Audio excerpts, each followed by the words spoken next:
देखते हैं कि जब संपत्ति जब किसी को ज्यादा हो जाए तो उसको अभिमान जरूर आ जाता है, और जब किसी का सत्ता हो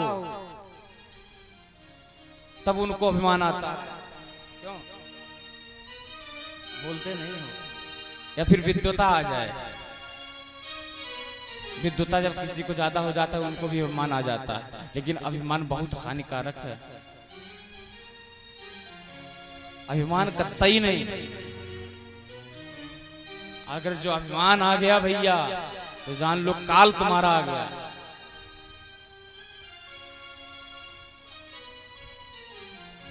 इन तीन चीजों का बहुत ध्यान देना, अभिमान कतई नहीं।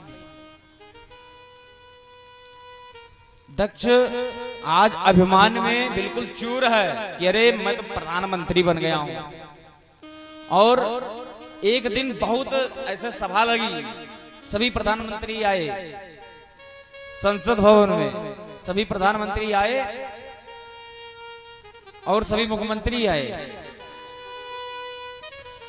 तो सामने सभी मुख्यमंत्री बैठे हुए थे, जिसमें ब्रह्मा जी बैठे थे, विष्णु भी बैठे थे, महेश भी बैठे थे, भगवान शंकर भी बैठे हुए थे। जब दक्ष आने लगा,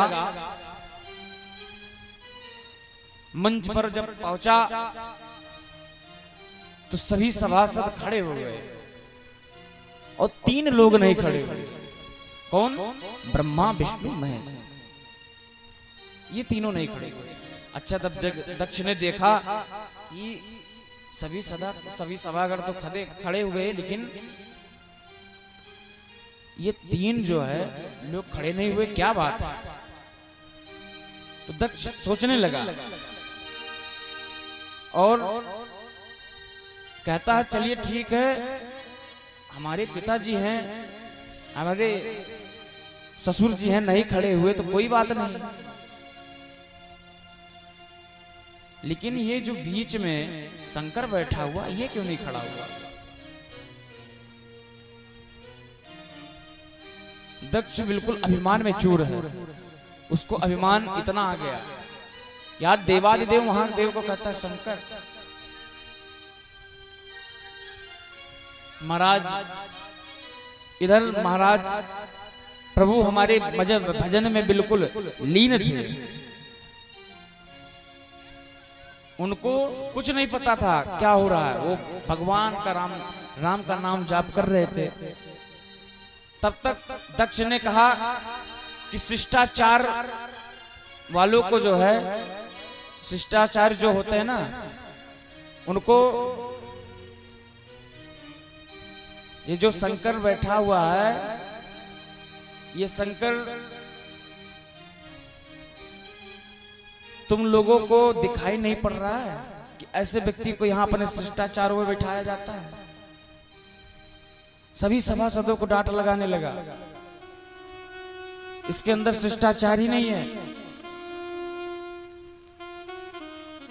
इसको यहाँ पर बैठा दिए, किसने बिठाया? अच्छा, महादेव को अभी भी नहीं पता क्या हो रहा है, खूब फटकार लगाई सभी को। अब इधर नंदी जी कोने में बैठे हुए थे, नंदी जी को सब पता चल रहा है। तब तक आए, प्रभु प्रभु उठो उठो, अरे देखो क्या हो रहा है।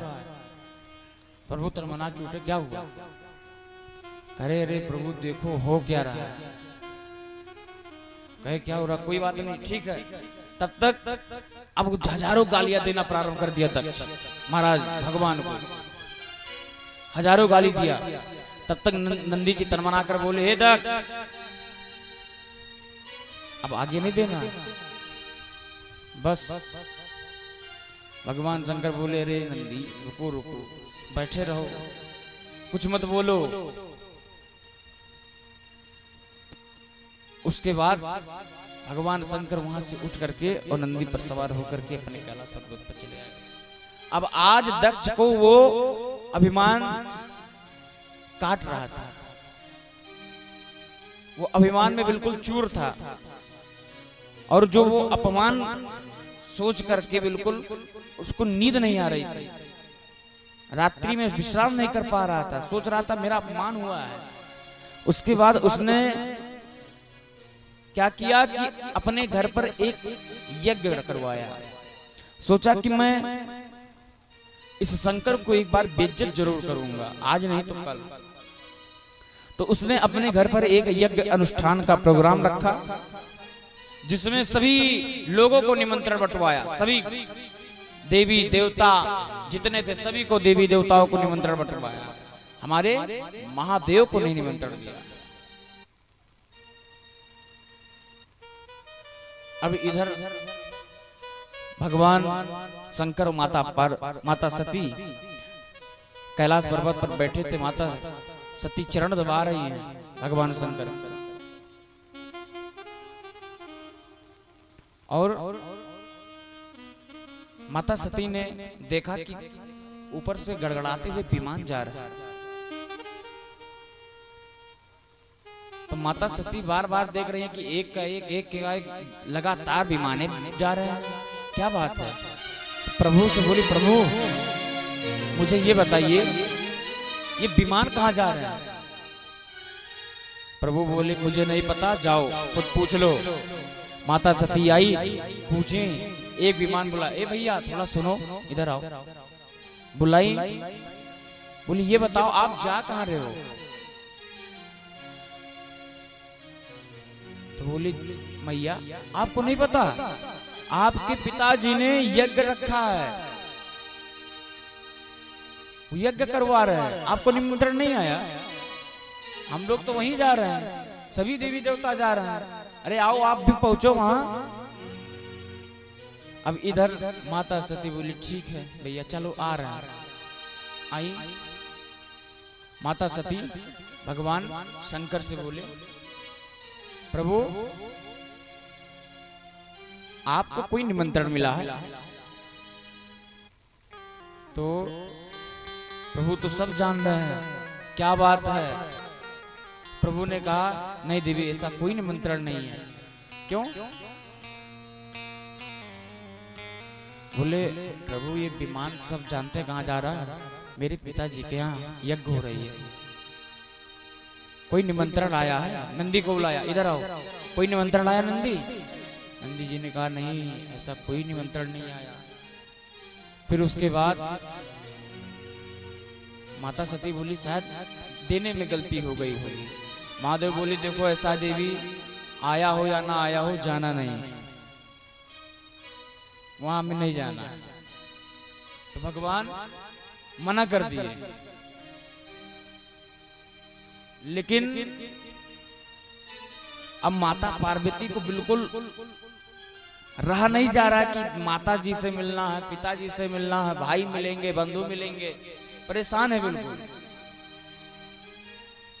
जानते हैं माता जैसे बहुत खुशी होती है कि जब कोई माता अपने जो है घर मायके जाए, खुशी मिलती है ना। आप ही लोगों से पूछ रहे माताएं, जाते हो मायके में तो खुशी मिलती है कि नहीं। सोचते हैं ना कि अरे माता जी, पुराने यादें, जैसे साल 10 साल आप 5 साल मत जाइए, और आप जब एक बार जाने का कहीं आ गया निमंत्रण, सुनाई पड़ेगा तो दौड़े भागे जाएंगे। हर माता यही चाहती है कि कितना दिन मैं मायके में रहूं। इधर सती जी को रहा नहीं गया। सती जी ने कहा, मैया प्रभु मुझे तो अपने माता के यहाँ जाना है, अपने पिता के यहाँ जाना है। प्रभु सब जान रहे थे, लेकिन अब मना कर रहे, क्या बता दें क्या बात है। प्रभु ने फिर बाद में बता ही दिया कि देखो देवी ऐसी ऐसी बात है, इसलिए शायद उन्होंने निमंत्रण नहीं दिया, ये मेरा अपमान करने के लिए मुझे वहां पर नहीं बुलाया। तो माता सती ने बोला, नहीं प्रभु मुझे तो जाना है। जिद बिल्कुल करने लगी, और भगवान शंकर में लास्ट में बोली दिए, जाओ।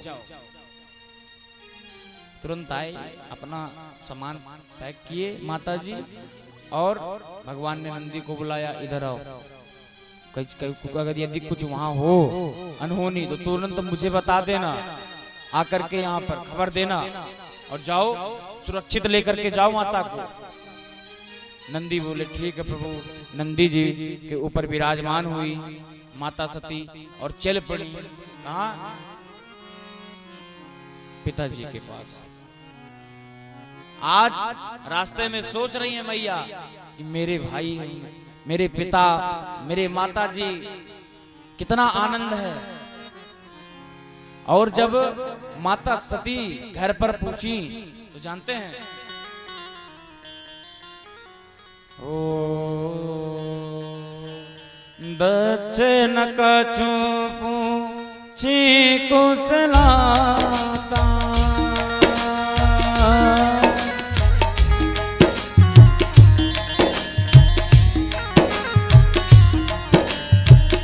दक्षिण कछु पूछी कुशलाता,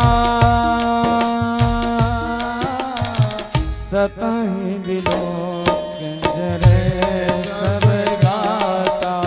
राम सिया राम सिया राम जय जय राम। सिया राम जय जय राम। भैया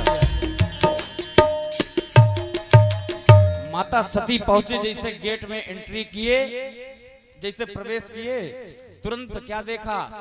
दक्ष ने कुछ नहीं पूछा। देखिए पिताजी, अरे माता सती बिल्कुल गदगद होकर के बड़ी, दक्ष ने तुरंत अपना मुख मोड़ लिया।